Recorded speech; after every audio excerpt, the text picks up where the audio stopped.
the reason your emails go into the spam folder. Hello, happy Halloween, woo! As you can see just outside, it's actually raining here, great for later. North America, I'm in Canada, just on the outskirts of Vancouver in a place called Surrey. Very confusing for you in the UK, whether that's a county, but North America Halloween is a huge deal. I'm pointing this out to the rest of the world, to the UK and Europe, and it will be all go here even though it's raining. Fortunately it's only spitting a bit, but it's a new week, the end of October, and I'm talking about email again. And the reason I've been talking a lot about email and had quite a few guests on the expert interviews is because email is so important. It is the way that you are going to build your relationships with your potential clients and with your existing clients. And if you're not, you should be. We'll be talking about it a lot more in various podcasts, and I'll explain gradually why that is. If you think social media has taken over, and no, it's all Facebook, Instagram, Snapchat, and all that, and Twitter, no, it isn't. That is like, I mentioned before, Facebook is the emperor's new clothes. It doesn't really work like that. So just email marketing is it. Now, if you are going to contact people in the email, you have to make sure you have their permission. What prompted this was the other day I picked something out of my spam folder. As you imagine, I get a lot, and I'm not talking the standard Viagra and people wanting to hook up locally and all that kind of stuff. I'm talking about emails where the person sending it had good intentions, they just have not thought it through and have no idea. So this particular email came from a company called Feefo, F-E-E-F-O. In the UK, they are possibly the largest independent review site. And if you buy something from a big company like, say, I don't know, John Lewis or Currys or AO.com or something like that, they probably use Feefo for collecting their independent reviews. You know, a few days afterwards where you get an email and they say, oh, what did you think? How's the experience? Any pros, any cons, all that kind of stuff. Well, that is what's running the web now if you want opinions. So Feefo actually depend on their emails going out. But the one that was sent to me is because I own an e-commerce store and they want my business. However, I have never signed up to anything on Feefo. The only way they have managed to get that is by buying a list. And that is mistake number one. Never buy email lists. No one ever, you convince yourself any way you like, no one has ever opted in intentionally to get lots of sales emails. No, I don't care what anyone tells you. It's only because you accidentally or someone just sold their list without. It's no one opts in, so no one asked for those. That's first of all. Email, we get enough spam as it is. Do we want more? No. But it could have been made relevant because I am in that market. They picked the right market, but they sent out a mass one. Now, the way I can spot it as being totally irrelevant, and this is what happens, okay, is if the email is irrelevant, I will just either mark it as spam myself, or I will just delete it, or I will open it and then instantly delete it. Now, all of those are signals to the email providers.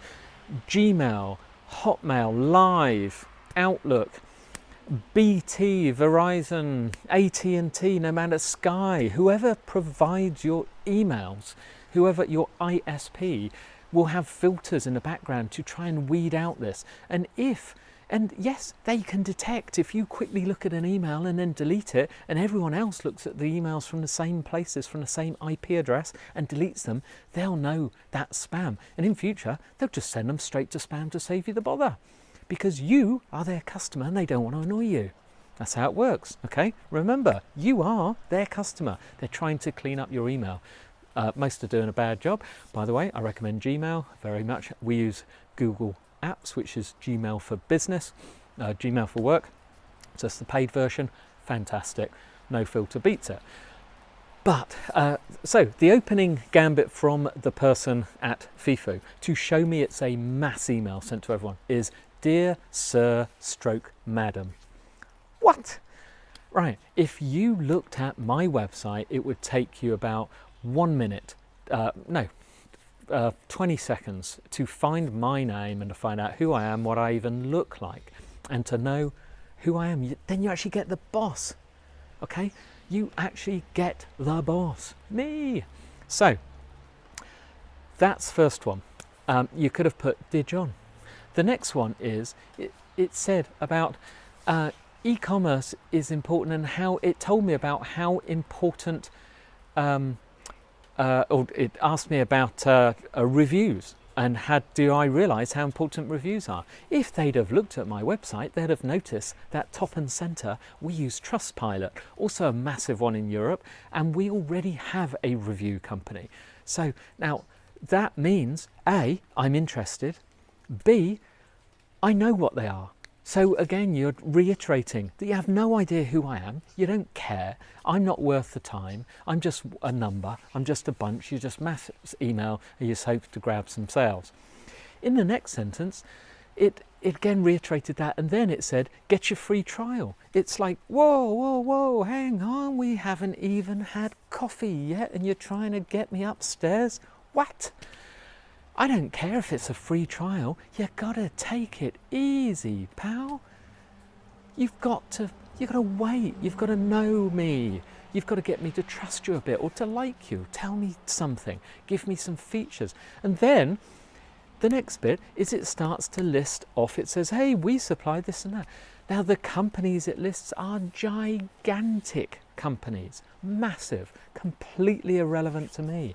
I'm not going to be impressed by telling me that you supply people who are completely irrelevant to me. If you'd have looked at my website, you'd have figured out who I am, you'd have done a quick search in your thing and been able to list out a bunch of businesses that are relevant to my niche, my business niche, my B2B niche, or something like that. Not consumer hair products. You have to get granular with those. Now you're going to think to yourself, well, how can they do that if they've got like a list of 10,000 people? How can they do that on every single one? Well, you're looking at it the wrong way. Don't buy the list in the first place, or if you do, go through them one at a time. If they are relevant to send it out to, send it to them. If they're not, don't. How many sales do you need? You've got salespeople. People like Salesforce contact people one at a time. They are the largest CRM on the planet. People like Infusionsoft and HubSpot contact people one at a time. They contact the relevant people. It's as simple as that. So when you send out an email, you can talk to the individual. You can talk to John. If that person talked to me and said benefits, say, "We see that you're using Trustpilot, so you obviously know the value of reviews." Well, FIFO offers this and this, which for you will mean this benefit, that benefit. This will improve your conversion rate. We have proof that people who use FIFO have a point something higher conversion rate.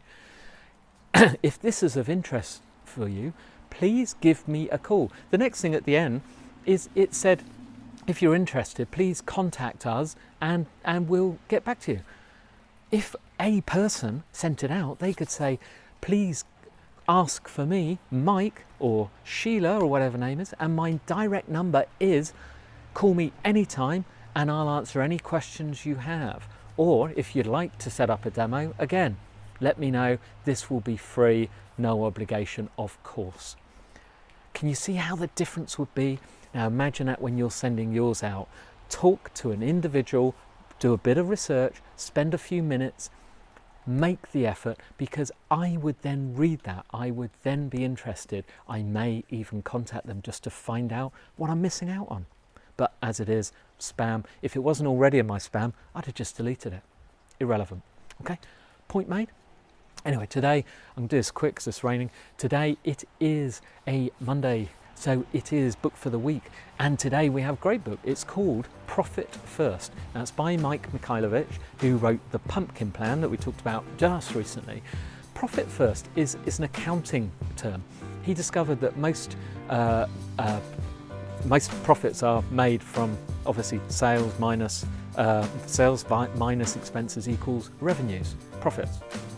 But he did a little change on that, changed it up and found it changed up his business. Very simple, very powerful. He runs a whole business based on it. I recommend you go and have a look. It's a great read and Mike's quite a funny guy. Profit First, Mike Mikhailovich. You'll love it. I'll be back with you tomorrow. Hopefully the rain will have stopped.